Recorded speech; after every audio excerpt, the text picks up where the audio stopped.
po natin, si Bombo Oliver. Siguro, pagbati na din po muna ninyo sa mga viewers and listeners natin. Kamusta po, Sir Hiner? Yes, maraming salamat. Kasamang Bombo Lemmy, Bombo Oliver, magandang umaga. Santos ya, Kabosan at si kayo namin. Yes, Sir Hiner. Kamusta naman, sir, yung pagbabantay ng Pag-asa ngayon? Dahil meron atang namataan sa labas ng Philippine Area of Responsibility tayo na low pressure area. Kamusta po ito ngayon, Sir Hiner? Yes, opo. Ngayon pong alas 8 ng umaga, mayroon pong nilabas na isang data, yung satellite image, at nakalagay po dito na yung pong LPA, kung makapansin po niyo yung nilabas po kanina alas 8 ng umaga, yung circle po niya ay isa na pong pula. Red na po yung message niya. Ibig sabihin po niyan ay in 24 hours ay malaki na po ang chance na maging isang tropical cyclone o maging isang bagyo. Ito na pong nasabing LPA. Sa ngayon po ay nasa labas pa po ito ng Philippine Area of Responsibility, pero ngayong araw po ay makakapasok na po yan. So pag nakapasok po ito at naging isang bagyo, ang magiging local name po nito ay Berbina. Berbina po yung susunod na pangalan ng bagyo. Yes, sir. Sir, ano po yung tahak nitong nasabing bagyo pag nakapasok na ngayong araw? Itong tinatawag nating bagyo, sir. Initial na forecast natin, o initial na sa base dun sa datos ngayon, kasi magiging bagyo pa naman ito, malaki pang chance na magbago ito. Base sa aking analysis, ay may chance po ito na magla-landfall dito po sa may Eastern Visayas, and then lalabas po ito sa may Mindoro, and then dito po sa southern part ng Palawan. So sa ngayon po, base doon sa data, hindi po nakikita na aabot po ito ng Pangasinan or dito po sa Ilocos region. Ibig kong sabihin, hindi aabot yung sentro, pero yung pong outer cloud band o yung advancing clouds dito ay maaari pong makaapekto. So, ngayong nabanggit ko, initial pa lamang po ito, maaari pa po ito magbago. Sana nga po ay maging tuloy-tuloy na ito para hindi na tayo maapektuhan, lalong-lalo na dito sa Northern Luzon. Yan, siguro may katanungan si Bombo Lemmy, Sir Hiner. Ayan, maraming salamat, Bombo Oliver. So, may possibility ba, Sir Hiner, na maaari na po tayo makaranas dahil nga ngayong araw expected po natin na makakapasok na po sa atin pong area of responsibility. Magpapaulan na po ba ito, Sir Hiner, or sa mga susunod na araw pa maaari po nating maranasan ito dito po sa atin pong bansa?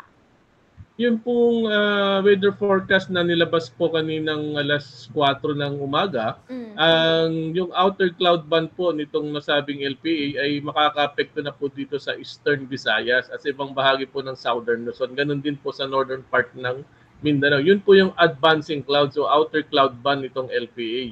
So sa susunod na araw ay mas lalong magdudulot pa rin po ito ng mga pagulan.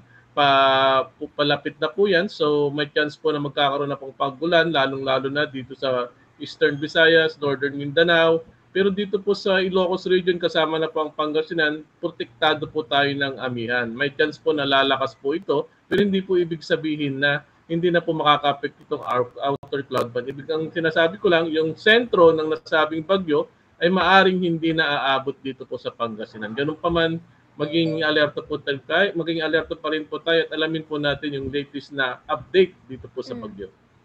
Ayan.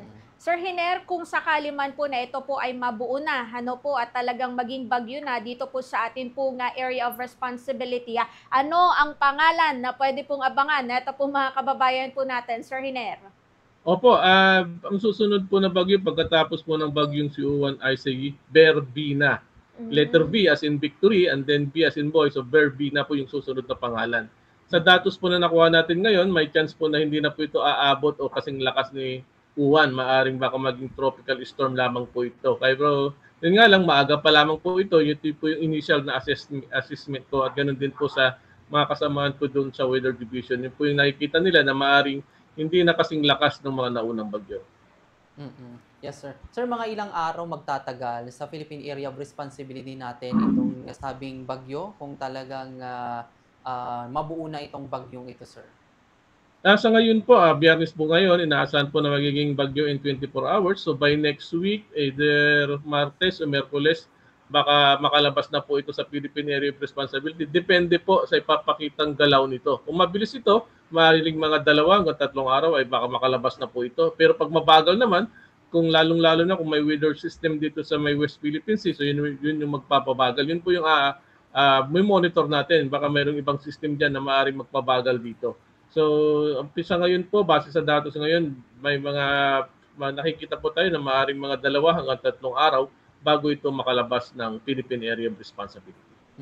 Ano yung mga factor, sir, na maaaring magpabawas ng lakas nitong nasabing bagyo pag nandito na sa ating bansa, sir?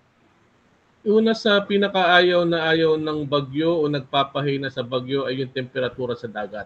Pag malamig ang temperatura sa dagat, hindi ito mabubuo o hihina ito. Kagaya ngayon, may amihan na, yun yung isang kalaban ng bagyo. Kaya kung mapansin po ninyo, nabuo ito, malapit na o halos kahilera na ng Mindanao kasi mainit po yung lugar na yan, malapit po sa equator. Pero once na tumaas po yan, umabot po ng Northern Luzon o dito sa Luzon, ay unti-unti na po itong hihina dahil mapapasukan na po ito ng malamig na temperature.